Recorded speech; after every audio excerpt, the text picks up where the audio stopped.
Assalamualaikum warahmatullahi wabarakatuh. Perkenalkan, saya Titania Salwa Cahyadi dengan NIM 2405110957. Berasal dari kelas 1A Prodi PPKN. Di sini saya akan membuat video untuk memenuhi tugas sejarah nasional dengan dosen pengampu Bapak Haryono Bijawangsa, SPD MPD. Di sini saya akan membahas tentang sejarah dari satu kerajaan yang bernama Kerajaan Gotalo, yang letaknya di Sulawesi Selatan, tepatnya di Makassar, dengan raja yang bernama Sultan Hasanuddin, atau yang biasa kita kenal dengan sebutan ayam jantan dari timur.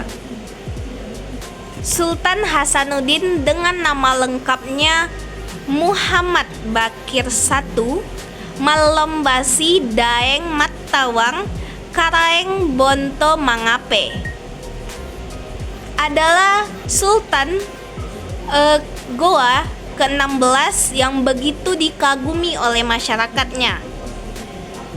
Ia juga disebut sebagai ayam jantan dari timur, yakni karena keberanian dan semangat juangnya yang luar biasa dalam melawan penjajahan dari Belanda. Nah, kita masuk ke pembahasan pertama, yakni masa pemerintahan dan kejayaan yang dipimpin oleh Sultan Hasanuddin. Yang pertama itu naik tahta. Sultan Hasanuddin naik tahta pada usia yang relatif muda, yakni sekitar ia masih berusia 22 tahun hingga 24 tahun. Setelah diangkatnya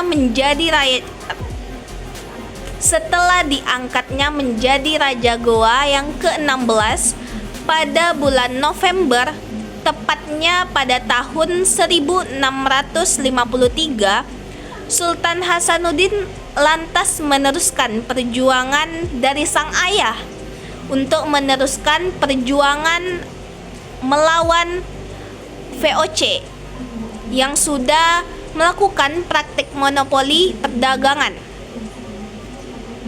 Usaha dari VOC untuk melakukan monopoli demi bisa menguasai perdagangan di Indonesia Timur lantas mendapatkan perlawanan dari Sultan Hasanuddin.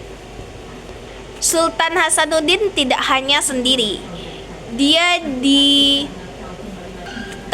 dengan beberapa sultan lainnya seperti Sultan Alauddin, Sultan Muhammad Said, dan seterusnya untuk melakukan perlawanan terhadap VOC. Nah, puncak kejayaannya di bawah kepemimpinan Sultan Hasanuddin, Kerajaan Gotalo mencapai puncak kejayaannya.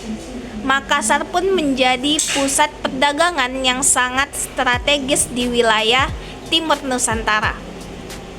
Selanjutnya, ekspansi wilayah. Sultan Hasanuddin juga berhasil memperluas wilayah kekuasaan Gotalo hingga ke beberapa daerah di sekitarnya. Selanjutnya itu penguatan militer. Sultan Hasanuddin juga membangun kekuatan militer yang tangguh, baik di darat maupun laut, untuk melindungi kerajaan Gotalo dari ancaman eksternal. Selanjutnya ada konflik dengan VOC. Konflik dengan VOC ini tak terelakkan. Belanda juga ingin menguasai perdagangan seperti rempah-rempah yang ada di wilayah timur dan melihat Gotalo ini sebagai penghalang. Penyebab adanya konflik VOC yakni yang pertama adanya perebutan jalur perdagangan. VOC sebagai perusahaan dagang Belanda ingin menguasai jalur perdagangan rempah-rempah yang ada di wilayah timur Nusantara.